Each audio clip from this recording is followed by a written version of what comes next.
Tamil Nadu, west Bengal రాష్ట్రాల్లో assembly ఎన్నికల polling కొనసాగుతోంది. చాలా మంది ప్రముఖులు ఇప్పటికే తమ ఓటు హక్కు వినియోగించుకున్నారు. ఉదయం 11 గంటల వరకు తమిళనాడులో 37.56% ఓటింగ్ నమోదైంది. ఉదయం 11 గంటల వరకు పశ్చిమ బెంగాల్లో 41.11% ఓటింగ్ నమోదైంది. తమిళనాడులో మొత్తం 234 అసెంబ్లీ స్థానాలకు సింగిల్ ఫేజ్ లో పోలింగ్ జరుగుతోంది.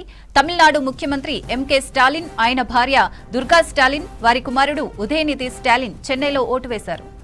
పశ్చిమ బెంగాల్లో తొలి విడతలో భాగంగా 152 స్థానాల్లో పోలింగ్ కొనసాగుతోంది. వెస్ట్ బెంగాల్లో మొత్తం 294 అసెంబ్లీ నియోజకవర్గాలున్నాయి. ఈ స్టేట్లో 2 దశల్లో పోలింగ్ నిర్వహిస్తున్నారు.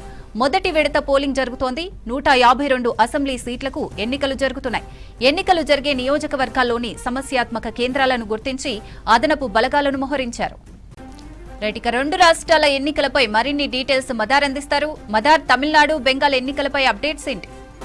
ప్రస్తుతానికి ఎన్నికల పోలింగ్ అంత ప్రశాంతంగా కొనసాగుతా ఉంది. సుమారు 11 గంటల వరకు కేంద్ర ఎన్నికల సంఘం అఫీషియల్ గా ఇచ్చినటువంటి డాటా ప్రకారం చూసుకున్నట్లయితే వెస్ట్ బెంగాల్లో 41%, 41.11% పోల్ పర్సెంటేజ్ అనేది నమోదైంది. ఇక తమిళనాడుకు సంబంధించి 37.56%గా పోల్ పర్సెంటేజ్ అనేది నమోదైంది. చాలా మంచి పర్సెంటేజ్ ఇది. ఉదయం 11 గంటల వరకు జరిగినటువంటిది ఇది.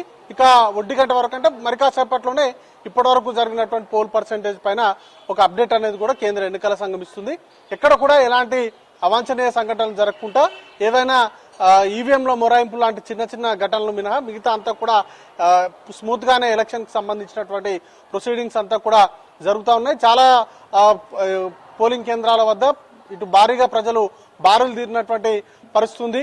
హ్యాసల్ ఫ్రీగా తమ ఓటు హక్కు వినియోగించుకునేందుకు అవసరమైనటువంటి అన్ని ఏర్పాట్లను కూడా కేంద్ర ఎన్నికల సంఘం పూర్తి స్థాయిలో చేసింది. ఇప్పటికే ప్రధాన రాజకీయ పార్టీలకు సంబంధించినటువంటి నేతలందరూ కూడా ఓటర్లందరూ కూడా స్వచ్ఛందంగా తమ ఓటు హక్కును వినియోగించుకోవాలంటూ కూడా ఓటర్లకు పిలుపునిస్తా ఉన్నటువంటి పరిస్థితి. ముఖ్యంగా తమిళనాడుకు సంబంధించి చాలా ఇంట్రెస్టింగ్ ఫైట్ అయితే ఉంది. కీలకంగా త్రిముఖ పోరు, ఇటు ఎన్డీఏ అలాగే ఇండియా కూటమి, వాటితో పాటు సినీ నటుడు రాజకీయ పరంగా ప్రవేశం చేసినటువంటి విజయ్ పార్టీ, మొత్తంగా 3 పార్టీల మధ్య పోరు నువ్వా నేనా అన్నట్టుగా సాగుతా ఉన్నట్టుగా మనకు సమాచారం ఉంది.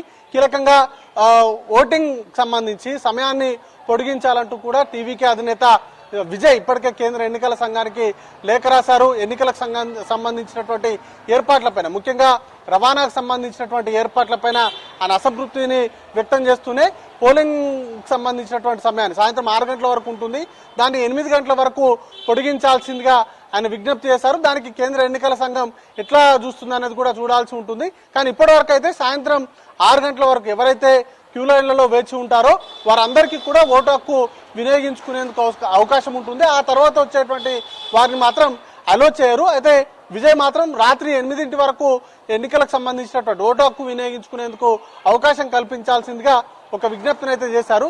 ఇక వెస్ట్ బెంగాల్ కు సంబంధించి కూడా సుమారు 152 నియోజకవర్గాల్లో ఫస్ట్ ఫేజ్ ఎలక్షన్స్ అనేది కూడా నడుస్తా ఉన్నాయి. మరోవైపు సెకండ్ ఫేజ్ కు సంబంధించినటువంటి ప్రచారం కూడా హోరాహోరీగా సాగుతా ఉంది. ఇప్పటికే ప్రధాని బెంగాల్ పర్యటనలో ఉన్నారు. ప్రధాని బెంగాల్ పర్యటనలో కొన్ని కీలకమైనటువంటి కామెంట్స్ చేశారు. ముఖ్యంగా మహిళా రిజర్వేషన్ల బిల్లు వీగిపోయిన తర్వాత జరుగుతున్నటువంటి ఎన్నికలు కావడంతో ఖచ్చితంగా దానికి సంబంధించినటువంటి ఇంపాక్ట్ ఉంటుందనేది ప్రధానంగా చర్చ జరుగుతూ ఉంది. దానివైపే ప్రధాని మోడీ కూడా ఒక ఇంట్రెస్టింగ్ కామెంట్స్ అయితే చేశారు. ముఖ్యంగా ఇటీవల నారీ శక్తి వందన్ అభియాన్ బిల్ తీసుకొచ్చినటువంటి సందర్భంలో టీఎంసీ దాన్ని అడ్డుకుంది అనేటువంటి కామెంట్స్ చేయడం కొంత రాజకీయ వర్గాల్లో చర్చగా మారింది. ఓవైపు ఫస్ట్ ఫేజ్ కు సంబంధించినటువంటి ఎన్నికలు జరుగుతున్నటువంటి వేళ ప్రధాని నోటి నుంచి అట్లాంటి కామెంట్స్ రావడం ఖచ్చితంగా దానికి సంబంధించినటువంటి ఇంపాక్ట్ ఏ మేరకు ఉంటుందనేది ఒక చర్చ అయితే నడుస్తూ ఉంది.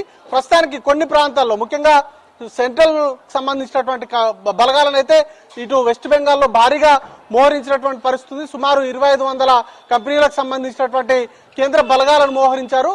గతంలో అక్కడ 2021లో జరిగినటువంటి ఎన్నికల సందర్భంలో కావచ్చు, లేకపోతే లాస్ట్ టైం లోక్సభ ఎన్నికల సందర్భంలో కావచ్చు, కొన్ని హింసాత్మక ఘటనలు అనేది కూడా చోటు చేసుకున్నాయి. కాబట్టి వాటిని ప్రివెంట్ చేయడానికి ముందస్తుగానే కేంద్ర ఎన్నికల సంఘం అన్ని ఏర్పాట్లను కూడా చేసింది.